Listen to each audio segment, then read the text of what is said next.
into the credit line. Right. So as long as you're still positive, you still have positive cash flow, everything just continues to go down. Right. Okay. Okay? All right. So, And that was, if we were to follow that 15 now went down to 7. right. Okay. That makes a lot of sense. Now, when you really look at an amortization schedule, you'll see this. I explain it to people, my customers in the mortgage world, is I explain it to them. Hey, look, Wall Street wants their money. They're going to loan you this money. They have figured out, they know with all the statistics, the average person is going to keep their house 5 to 7 years. Right. Right? So am I going to stretch out that interest over 15 years or 30 years so it's even over the life of the loan? When I know you're going to get out of this loan in 5 to 7 years, there's no way I'm not maximizing my money. I gave you the money to buy the house. You bought the house. You're paying me back. So I know human nature, you're going to only keep it 5 to 7 years at the max, right? Right. Okay. So now, if I'm right, the rule is 72. The interest. Right. It's all on the interest, right? It's Yeah. really on So the the interest is going to be front loaded. Yeah. And so you're really not attacking principal till after that 7th year. When you start getting in that 30-year mortgage, you're at year 15, 10. Right. You're crushing principal. Right. So right around, if you will look at a traditional amateur's schedule, you start touching more principal around year 10. Ah, year 10. Okay. Right. So that's when you really start hitting more principal than more in respective. At year 15, that's when it really kind of just flips, right? Year 13, 15, 16, that's when now you're hitting more principal than interest. Right. But you're attacking right around year 10 is where you're hitting more principal than even any of the first 9 years. So as I try to put myself in your shoes, and I'm thinking I'm in New York, I have Italian family, whatever. Yeah. So I'm picturing myself. Myself as you, and looking at, oh wow, I just learned interest, how it's working. I found these things called infinite banking or velocity banking. Now that's the HELOC, and then you go, okay, it does make sense. It does. Math is math. Because of if all your money's going into this account to pay off as much, you're evading. If you start attacking principal, so if you look at an amortization schedule and you pay $1,000 extra on your first year of your mortgage, you just saved almost a year. Yeah. Just say. You can. You're going to save multiple months when you. So that's when I started seeing, like, oh, if my balance goes down to this, now I'm, instead of 360 or 359 month, I will be at 349. I will be at, you start to see the months of when you pay, and so that time just it melts away. Right. It can really melt away.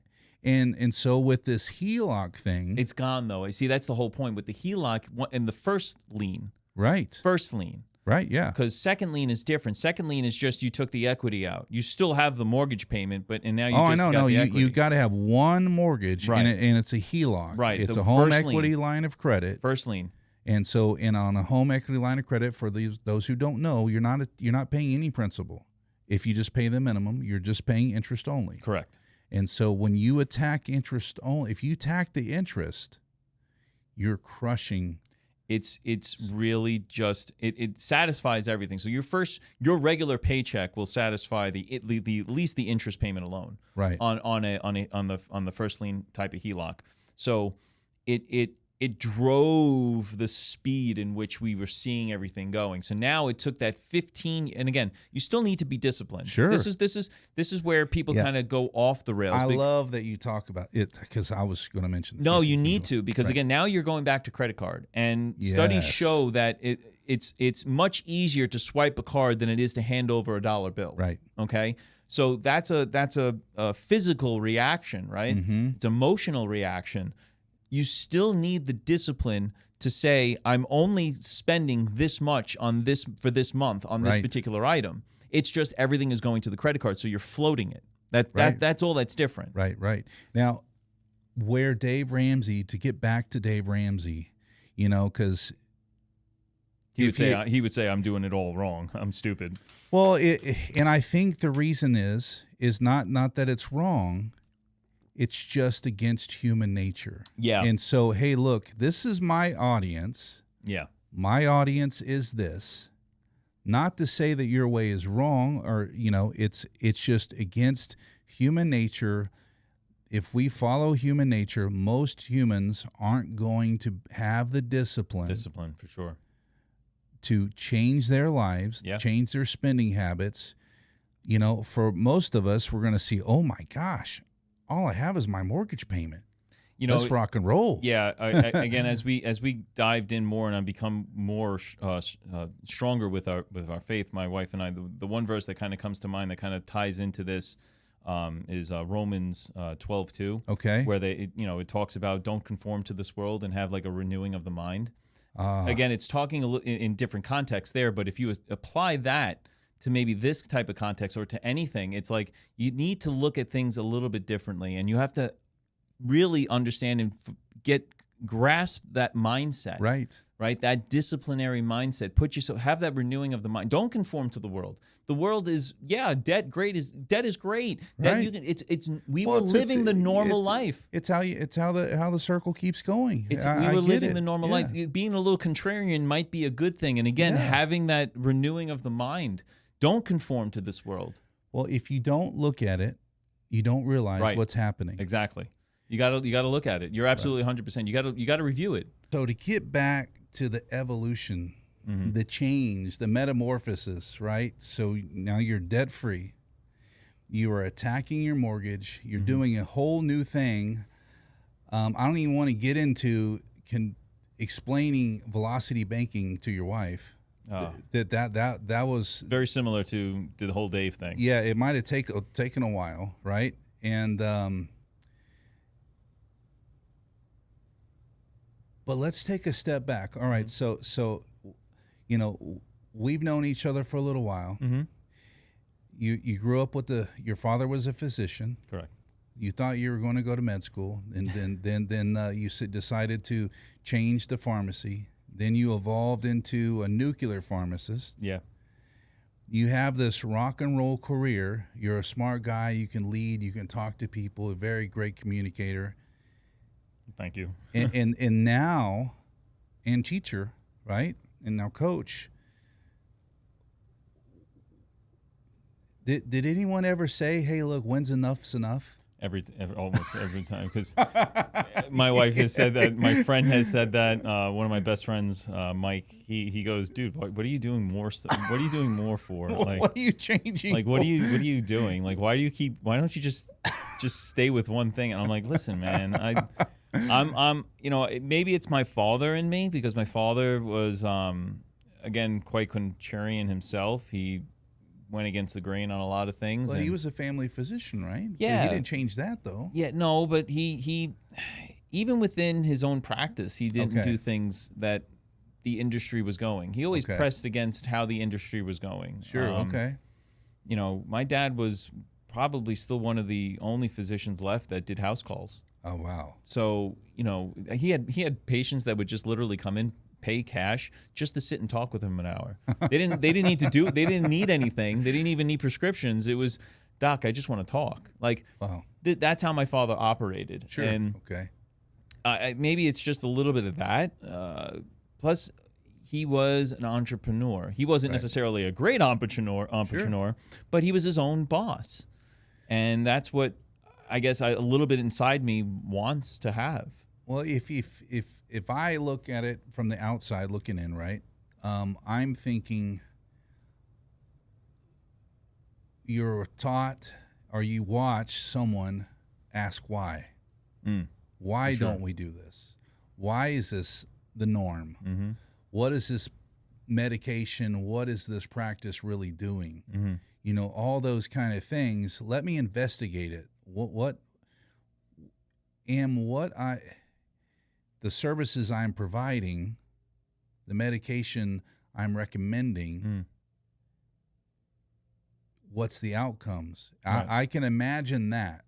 and because I see your evolution, it's not just blindly following some coach or something like that. You've made these mental decisions and seen the proof before you've acted, and then once you've seen that, then you're like all in. Yeah. But that's from the outside looking in. I can kind of see that of like, hey, look, this is why, and if we do this, we'll get this result. Right. Right.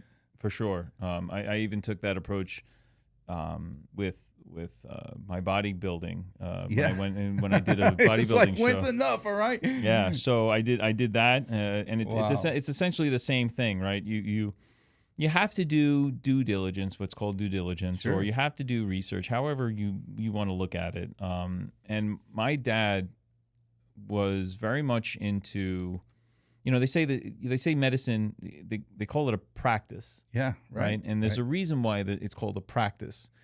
Although we have a large body and good idea on how everyone's body works, right. Everyone's body is also different, Right. in a sense, right? So my father always said, you let the patient diagnose themselves. Oh, yeah. And what he means by that is you ask questions, you let them talk. Right. And they will tell you essentially what's wrong with them. And now they may not know the terminology, right, that you as a physician or a healthcare provider professional knows, but they're telling you everything that's wrong. Right. You're telling them, doc, I wake up in so and so in the morning and I got this going on, and every time I do this, I got this ache, and everything I've been feeling this way every time. They're telling you what's going on. They're giving you everything. Right. And it's up to this is where the art of Okay. being a physician comes in. You now need to take that information and then process it, analyze it, and then utilize the science aspect of it to help come up with a diagnosis, treat, and or cure. Right? Okay. That's the process. And it's a practice because sometimes you don't have all the answers. And my father was very, Sure. very, very open about that. He would say, listen, I may not know everything, and it's impossible to know everything. It Right. truly is. But if you just sit, you ask questions, you listen to the answers, active listening, not just Right, hearing words. You're actively listening. Right. You're trying to understand what it is they're coming to you with. They'll tell you everything, or at least a good portion of it, to where you can then take it. He can go down. If he doesn't know it right off the bat, he had all of his books. He would have an idea. He'd go and research it and then say, I think you have this, or I think you have that. Right. And it was something I didn't appreciate until obviously when I got older. Right. Even when I started doing my own profession. I'm sure, hey, how'd you do on that test? And then you give an answer, and then he's like, well, so what about that? Oh, It will lead to another. Oh, if you give a yes. vague, hey, look, I'm tired, don't want to mess with you, Dad, answer. My dad in the third, either I can't remember if it had to be the first grade or second grade or something. When you had like book reports and you're very young. Well, I had a book report, and I was just learning, I guess, how to write, because I was still writing with a pencil. Sure. And my dad, I won't ever forget this. He was in charge of doing the book report with me. Usually I did it with Mom, but today it was Dad.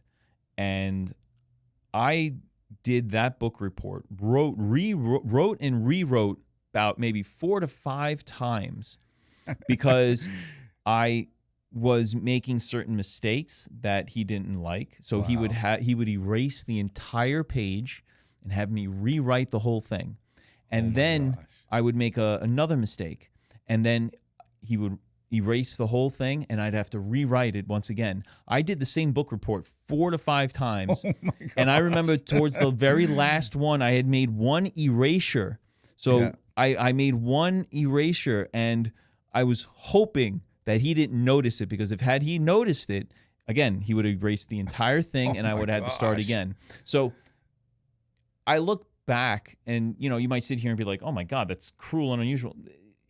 Maybe perhaps at the moment, but what he was instilling in me is you got to review what it is you're doing. Right. Okay? You don't necessarily have to be perfect, but you have to rewrite and understand what, or learn and look into what it is you're doing so that you can grasp it. Because once you grasp it, then writing it out is going to be easy. Right. So what he was doing was making me memorize essentially the book report. Don't just write words on a paper. Right. You read the book. Now understand what it is you read. And by writing it over and over and over again, you're getting the reps in. So by the time I knew and I was done, I knew what I was writing. I knew every single word by that point. Right. So that was how kind of my father operated when at least when I was young. And well, you learned that there was a deeper understanding. Later on, I learned that there was a deeper understanding. It was actually, you understood it. You probably learned this with studying. Yeah. As soon as especially classes you got and some you didn't, right? There was definitely classes that I get this. Oh, there were tons of that in pharmacy school. Yeah, and then there was stuff for those who know me, they know that I've done my fair share of classes in college for sure. Yeah, and then there's classes that you don't, and and just like, hey, look. And that's in everything. Everyone has their strengths and weaknesses. Well, the point I'm trying to make with that is that if you can understand it, that's what changes everything. Mm-hmm. Understanding finances, it's not just your checkbook. No. It's not just... That's surface level, right? Right. That's surface level. And that's what we're getting at is if you really look at the details... Yes. From the loans and the way the world, it's I want to stop talking, but if we look at, if you ever listen to Ray Dalio, read his book Principles. It's mainly about human nature. Yeah. And I'm like, what does this finance guy know anything? Me being a layman in the financial world, other than what I do. That's when it opened my eyes going, oh, these guys on Wall Street, they're really not just looking at numbers. No. They're looking at human nature. Yeah, it's a different beast, right? So getting back to like the surface level aspect, understanding, like if you go finances surface level deep, you're at the stage of I can pay for payments. Right. I can make my payments, right? Yes, I can make my monthly payments. And then if you're a little step further, it's like, okay, now I have a little extra money. I'm going to invest that little extra money. Right. So now I throw it into what? Like a mutual fund. Okay, so I just throw it in an ETF. I throw it into a mutual fund. It's going to do what it's going to do because it's just there, right? So we relinquish that to someone else to handle for us. And over a large span of time, it's going to go up and so on and so forth, because it always does, right? Over time. Right. So that's, again, maybe another level deep. Then you go even deeper to that. Now, let's say you have a brokerage account, and now you're handling your own account, right? You're now managing it if you wanted to go that far, sure, right? And this is where Dalio comes into play, because now you're dealing with your understanding of stocks isn't just throwing money into a particular fund. It's now I'm putting or purchasing a particular company, and that company has a presence. And now a presence is what makes you money or loses you money, right? And that's where the companies have tapped into what you said, human nature, psychology, right? Yes. And that's just extra levels deep. If the Bible talks about money a lot, okay? And it talks about nature, right? It really does. Right. And it literally is telling you, don't think of that way, because you're going to be in trouble if you think of nature and follow it that way. Okay. You're going to be in trouble. If you do the way I want you to handle the money, or you do the things that I have told you to live and follow, right, you will have more blessings and overflow than you will ever imagine. Okay? It's just hard to think that. It's hard to, check this out, especially when it comes to money. Malachi 3:10. Okay?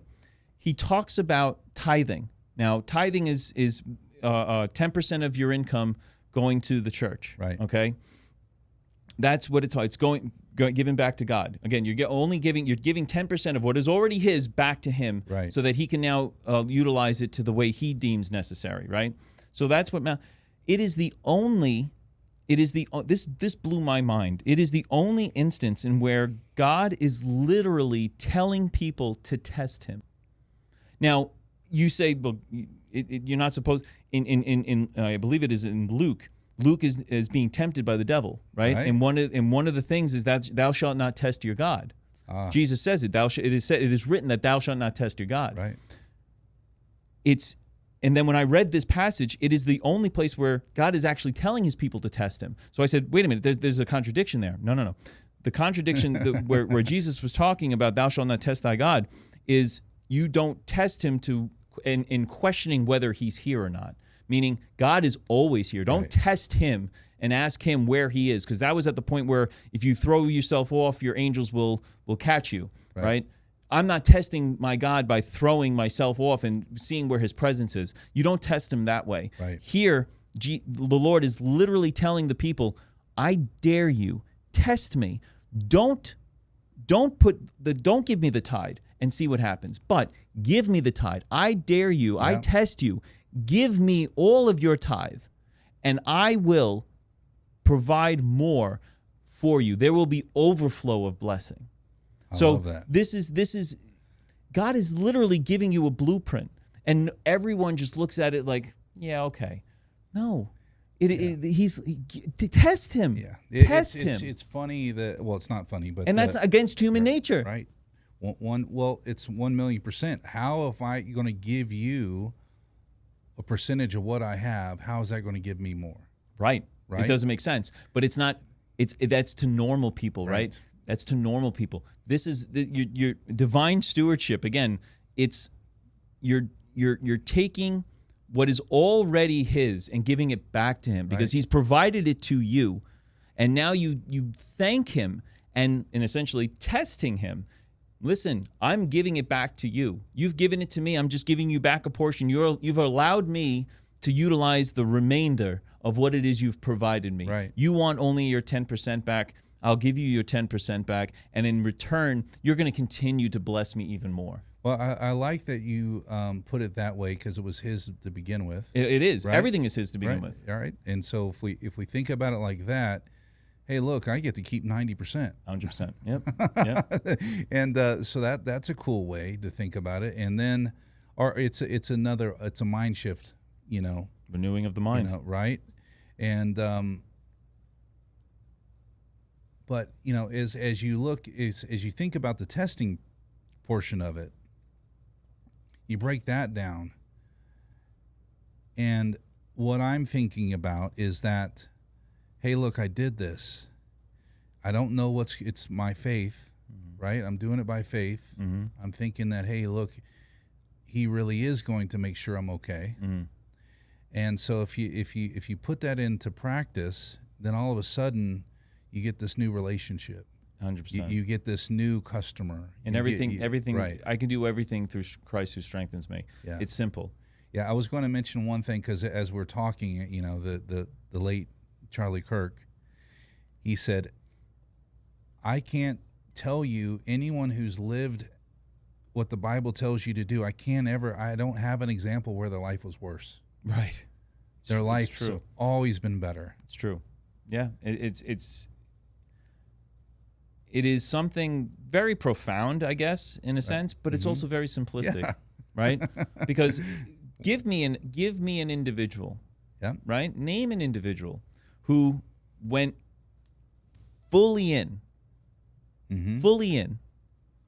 accepted Christ as their Lord and Savior, understood that they are a sinner, and is in need of a Savior, and that they give their entire life to him, right? Who has made that pledge and has come out worse on the other side? I don't know of one. Yeah.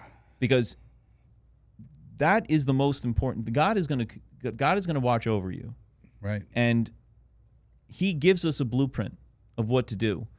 It may not be the most clear blueprint, and that's why you need people that are smarter in the word to help guide you, right? Sure, we all need mentors and guidance, and that's why we have priests, pastors, and ministers and all that other stuff. We need those individuals to help us because sometimes it's not as clear, but the word is the word. Right. And the blueprint is there. And even when it comes to finances, Jesus even spoke of. I mean, he was around tax collectors, right. And he had the quote against the Pharisees: "What to do with the coin?" Right? Well, give to Caesar what is Caesar's, and give to God's what is God. What was he saying there? He's like, listen, don't be frivolous with this stuff. Right. Don't take it too seriously. Just give to him what he wants. Right. Your soul is to God. Give God what is his. Give him the glory of all. If Caesar wants that coin, then give him the coin. That isn't what God wants your soul. Right. God wants you to obey him and believe in him and listen to him. That is what he wants. Give that. Yeah, I'm not worried about the money. Right, and the money is it comes and goes. That's it. And it's not going. Money has its purpose, right? And but at the end of the day, what would you rather more? I want my salvation. Yeah, right. Yeah, right. Exactly. And so if we take a step back, right? Sure. So you're living. You guys are making good income. You have a little bit of hiccup because of COVID. Yeah, Corinne loses her job a little bit. Yeah, and then so are you already on the velocity banking? Yes. All right, so you're on the velocity banking now, attacking the mortgage. Yes. She loses. That's a little bit of a hiccup because does she go back to work? Eventually. Okay. Yeah, everything opens up. New York took a little bit longer, actually, a lot longer than most. That's right. Yeah, because I forget you're in New York. You're not. Me living in Tennessee, totally different world. Yeah, because I remember I couldn't go to the gym, those kind of things, and my favorite restaurants were closed. All those kind of things. We did do the to-go, portion, try to support the business, but yeah, everyone took a heavy toll, in that realm. And New York was kind of like extra hypersensitive with that stuff. I mean, there were people getting in fights at the grocery store. Like it was quite stupid. Sure. It really was when you look at it in hindsight. And then at the time I'm managing the pharmacy, it's tough. It was very tough. I probably worked harder during COVID than I did previously. In hindsight, because I now had to manage more in emotion. Right. Because again, I could read a study, right, and understand it and decipher it pretty well, whereas most of my staff could not. Sure. And they're just listening to what's on the news. Right. So there's all that fear, especially in New York. There's that fear that's put into everyone. Right. It was tough to be understanding of that fear, and then having to kind of push back when I needed it to be pushed back in order to get the job done. Sure. There were times where I had to go in and make deliveries myself at 4 in the morning, 4:30 in the morning. Okay. After working a regular shift the day before. Again, because you might have had staff that said, "Hey, look, I'm just not comfortable with this. I'm not going out." Comfortable, or they maybe hit 99 on the thermometer.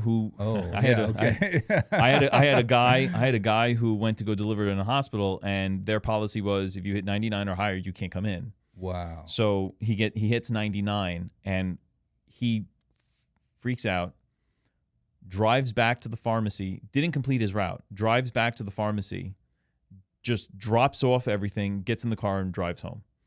Didn't even tell anyone. Wow. And I'm like, I had to call him. And I called him like, Louis, what happened? He goes, I hit 99. I'm like, what do you mean? What do you mean?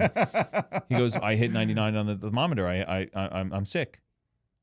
I'm like, that's not what it means. Holy cow. Right? That's just not what it means. I said, were you sitting in the car before the delivery? He goes, yeah. I said, did you have the heat on? Because again, this is March. This is March in New York. It's still cold. I said, did you have the heater on? He goes, yeah. I said, you probably just have residual temperature from being in the heat, sitting in the car. Like you had, and you're moving around. All those. 99 is nothing. Right. 98.6 is what we live at. Right. That's our normal temperature. So it was 0.4 more. Yeah. Right. And this is the insanity that was around that time. Right. So, like I said, I think I was working harder around that time, just simply because I had to deal with emotion. Sure. On top of it, and still get the job done. Right. So that was a lot of stress at that time, and Corinne being off of work, But luckily, we were still good. Remember, Right. we were just the mortgage at that point, right, Yeah. and regular expenses. Yeah. So you we were guys are able to right. handle that loss of income for that stretch of months Sure. for whenever it was. Plus, I think she was able to apply for unemployment. So we were getting whatever small amount of right, money yeah. through unemployment was. In New York, made it like almost too easy Okay. to really, get yeah, unemployment, right. and that's also another issue Sure, that happened. Right, yes, and they kept prolonging and all kinds Everything, of things. Yes, everything. Right. So all of that was happening. And Velocity Banking is going through. Everything's going fine. And now I make a shift again, and I want to get out of New York. Like now Okay. I want to leave. Like I've always wanted to leave, but now it's like fire under my butt. Now, in the reason being is because of the level of insanity with this COVID Everything, thing? like Just everything? just everything in New York. I'm not Yeah. of that politic. Sure. I don't ascribe to it. I don't subscribe to that. There were a lot of things happening with the schooling. Oh, sure. Wow. Now that I've got my little kids just starting school, Riley missed a whole year because of school, because of the COVID. Riley missed a year. Cameron was able to go somewhere, but because of the mask, she had some like speech development sure. issues. Oh, yeah. On top of that, yeah. Because they were requiring like 3-year-olds to wear masks and all this stuff during class. It was just stupid. So I had enough. Right. I'm okay. like, this is getting bad. And there were other things slipping into the school system, and the way things were being taught in the classrooms at a very young age that we just were not kosher with. We just did not like. I get that. And it was more and more now an issue. Before it didn't matter because we didn't have kids. Like we didn't like it then, but we didn't have kids. Sure. Now we have kids. Right. And we still don't like it. So New York, there was nowhere to go. Like you can't go to a more conservative area and not get affected by it. Right. You can't move to, let's say, upstate New York where there's more of a conservative mindset because it's the entire state school system. Okay. Right? More areas are easier with or more lax with the curriculum that allows that type of stuff than others. I'll give them that. Sure. But in some way or form, it's being put in there, and we just didn't like it. Okay. So we made a decision. We did a recon. Yeah. Man, we did a recon, and we made a trip out to, it was Eastern Tennessee, Knoxville, and Corinne, my wife, and I, we absolutely loved it. We just loved the people there. I know we're in Middle Tennessee right now, but we loved the idea. Right? Okay. We said, I always knew I can get out of New York. My wife was the linchpin again. Sure. And she needed to see that there was another world outside of Long Island. Right. Like she had never been off of the island. She had never gone into the city without me. Really? I was her first subway ride. She'll tell you her first meaningful subway ride was with me. Okay. So I love how you say that. The meaningful. Yeah, because when you're like 4 or 5 and you take a subway, you have no idea what's really going on. Right. But okay. after that was like the only other time. So her first meaningful was going into the city with me. Okay. So, she needed to see that there was another world. Right. Like, and again, we're still in the same country. It's just a different state. Yeah. And it opened her eyes to the possibility, and that was 2.5 years before we decided to move. Okay. And then finally, we got an opportunity to get out. Okay. I had switched jobs. I had switched jobs, been laid off, did some consulting work in which the HELOC truly became valuable. Right. Because I didn't have to worry about needing money because I had the entire credit equity, to me. Yeah, right. I had all that equity line of credit to me, so I didn't have to worry about paying anything because I had that available. Right. And with Corinne, she still had her job, so at least it covered the interest, and we were fine. Right. So that allowed a lot of latitude and a lot of less of stress financially. Okay, right. So that was great. So it allowed me to kind of search, found another position, stayed in New York for about another year. Okay. And then that's when we turned it up and said, as long as I get the okay from my boss, which it actually worked out because she was wanting to kind of shift things around, and me moving to another part of the country actually worked in our mapping of what we wanted for the company for the future. Perfect. Okay. So it kind of was like a win-win. Nice. Okay. And then the only linchpin, because like I said, we wanted to maybe go down to Knoxville. We were looking at Farragut, was like a town there that we were looking at. The only linchpin was I needed to be near an international airport. Right. Knoxville is not an international; it's only a domestic. B&A is an international. So we got the look. We came down here one weekend. We must have seen 17 homes in one weekend. Wow. Oh, we went on a tear, and everything was more towards Franklin, right? Spring Hill, right? Columbia, Thompson Station, those in that area. And right out the day we were leaving, like the night before, I'm scrolling and this one little thing in Mount Juliet pops up, and like, let's go take a look. And sure enough, that's where we land. Wow. So it's kind of funny that you say that too, because South has its own little vibe. Mm-hmm. I guess East is Mount Juliet. Then you have North Hendersonville that has its own little vibe. Then out west going towards Memphis, Dixon and Bellevue, all that has a different vibe. Yeah. And so that's interesting that you landed in Mount Juliet. Yeah. And it's closer to the airport too. I'm 16 minutes away. Right. And so that makes sense. And the community feels good, right? Yeah, everything felt great. Everything felt right. And if you look at the money aspect of it, we were able to, like I mentioned before, we were like a 1,700 square foot house. Yeah.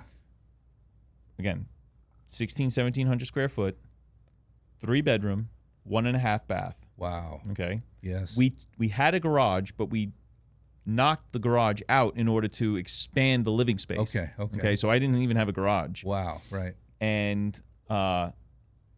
we sold that.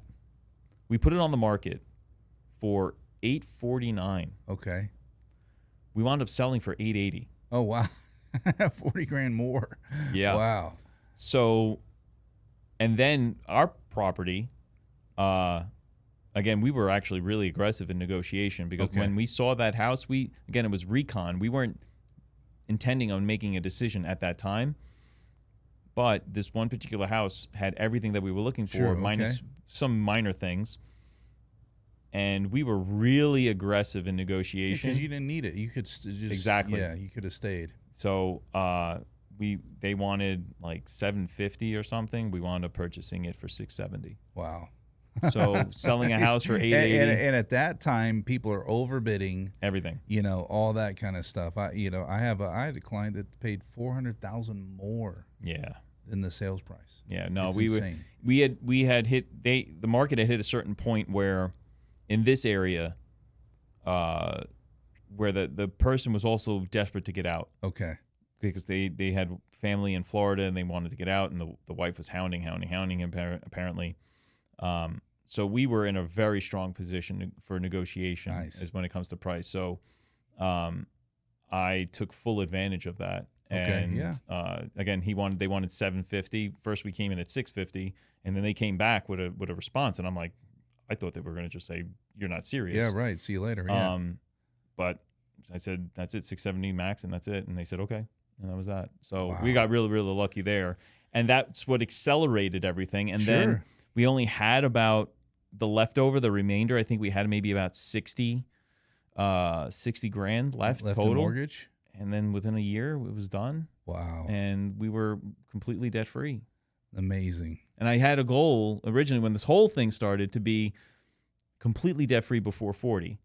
Then when the math started playing out, even with the velocity banking, and that's what kind of wanted me to get it done faster, I was realizing that 40 wasn't going to be a goal. Then I changed it to 45, but I still wanted the 40 if possible. Right. And December, I was 39 because I turned 40 this year in January. And in December, we had paid everything off. of last year. Good job, man. Good job. Yes, bam. So yeah, that's amazing. So ever since December of last year, we have been completely debt free. And again, I love the word evolution because that's exactly what we had done. And